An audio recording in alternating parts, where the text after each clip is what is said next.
If you're an author, speaker, trainer, coach, you have a YouTube channel, you have a podcast of your own, you present from the stage, you close from the stage, you sell from the stage, then this video is for you. In the next 10 or 15 minutes, I'm going to walk you through an incredible formula that I know is going to impact your life. It's going to impact your business in an incredible manner. And again, I'm drawing upon, and I keep saying this in each one of my videos, I'm drawing upon my 14 years of experience on radio, about, literally 20 years of experience on the internet. And I've seen everything literally, come and go in this industry. So I'm drawing all that experience to answer this question: how can I increase my conversions? And the reason why I'm doing that today is because I had a call earlier today from a podcast host asking me how, I'm doing everything I'm doing. I prepare, I produce, and I have the best interest of my listeners, but somehow nobody's taking me on my offer. So we spent about 30 odd minutes, and then I decided I'm going to record this. Anyway, I'm producing one video every day. So I'm going to take that as a metaphor. I'm going to record this. And then two things will happen. Either you get benefited from this. If not, I'm going to, I'll have a resource that I can now send it to this individual for them to kind of refer one more time. So that's the idea behind this. But I know you're going to benefit from this. And if not, let me know. If I'm missing the beat, and if I'm not really connecting with you, and you think that is of no value, drop me a comment. Tell me, dude, you didn't connect. You didn't make a point. So and if you do like the video, then obviously, please like, and if you, I would take a comment from you any day, much better. But if you're liking this video, if you're subscribing to the channel, then I can reach more people. I can be in front of you more often, and all that good stuff. So you're presenting, you have incredible offers, but people are not taking, they're not buying from you. Why is that? Well, the answer is very simple. Let's take the timeline of a presentation, and we'll break it into three pieces. The first 2 minutes of the starting of a podcast or the start of a radio show, extremely important. And these first 2 minutes are called the emotional resonance timeline. Those 2 minutes, we create emotional resonance during those 2 minutes. That's the first step. I've seen people, and I see people do this. They run a 1 minute intro, and then they start how, they're telling the listeners, how incredible they are. In fact, if you go back and look at all my other videos here on this channel back in the day, I've done this mistake, running a long intro with music and all. Nobody cares. Get to the point, get it done. Okay. Nobody cares about the intros. Nobody cares about your outros in the liners, none of that stuff. Unnecessary. People have less attention. I mean, people do not have time. They're just giving you some attention. Why not capitalize whatever you're getting? So first 2 minutes, what do we do in the first 2 minutes? Number one, we establish one-on-one intimacy. Simple. How do we do that? Well, we don't say, hey, listeners, hello, listeners. We don't say, hi, podcast. We don't say, viewers. Think about this. If I call you a viewer on this, if I call you a subscriber, it's I don't know. It doesn't sound good. Okay, it doesn't sound good. So how do I do this? Well, very simple. You heard this. If you are an author, speaker, trainer, coach, then this video is for you. That's the opener. That's the emotional resonance right there. You say, yes, I am. You're not telling that to me. You're telling yourself, yes, I am. And now you're in. Okay. So that's the part. That's a very critical part in this.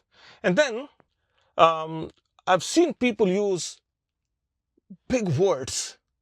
A proponent, a change maker, one of the most celebrated. I mean, none of these words make any sense. And you got to be using everyday language. Everyday language. So, hello, how are you doing? I hope you're doing fine.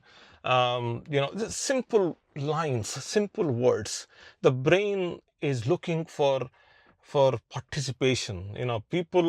Listeners are looking for, of course, information and all that stuff. But mostly, in my experience being on radio, when people listen to you and they ask you questions and all, it's not that they don't know the answer. It's not that you are the ultimate source of their solution. That's not the case.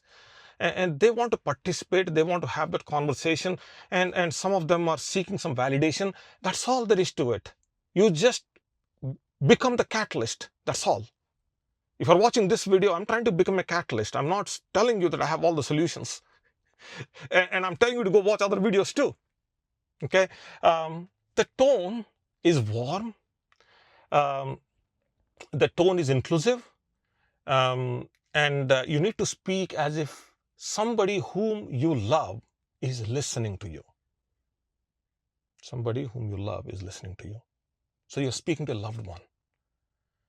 And this thing happens in the first 2 minutes.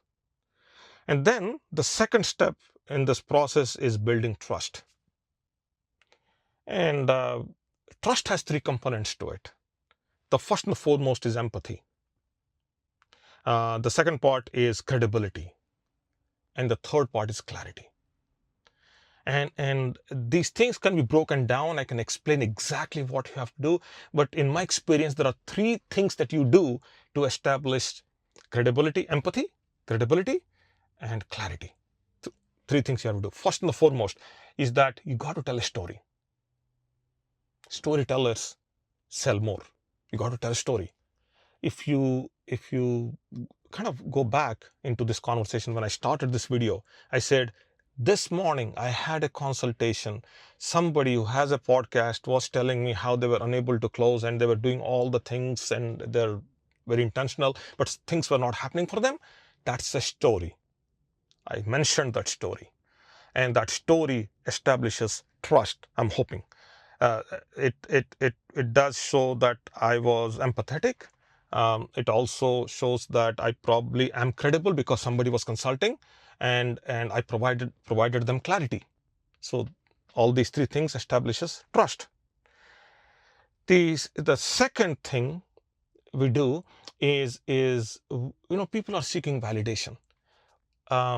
You simply have to tell them, I understand it's not about you. Okay? I understand it's not about you.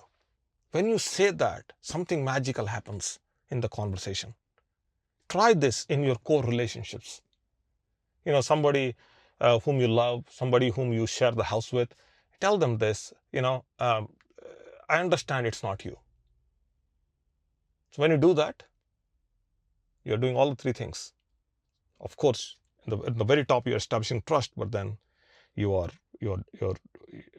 establishing empathy, credibility, and also clarity. And I think I mentioned this already. The third element in that has to happen, which is in every conversation, you have to earn the experience. You cannot say that I have 20 years of experience. You cannot say that. You can't say that I have done, whatever that is. Let's say I produced, I wrote 55 books and I've been on 1,000 stages. I've done 1,000 webinars, whatever. People say that. I've done that myself. No, you can say that, but still, in every conversation, you have to earn the experience. That experience doesn't carry automatically. When you do that, you have, this is the best I could say. That I don't have any other technique to establish trust. This is it. The third step is action.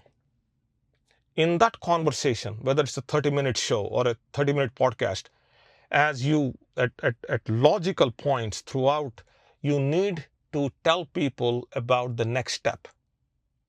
For example, on this here, as I'm recording this, there is no next step. The next step is, hey, subscribe to my channel, like the video, write a comment. All those are next steps. But if you are presenting, the next step is very clear.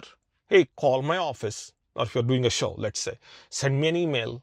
I have this special report. I'll give it to you if you make a comment. Something like that. If you're doing a Facebook Live, let's say. So you say, drop me a comment. I'm going to send this to you. Something like that. But that call to action has to be very clear. And you got to say that multiple times. For example, if you're doing a radio show, you can't mention the phone number once.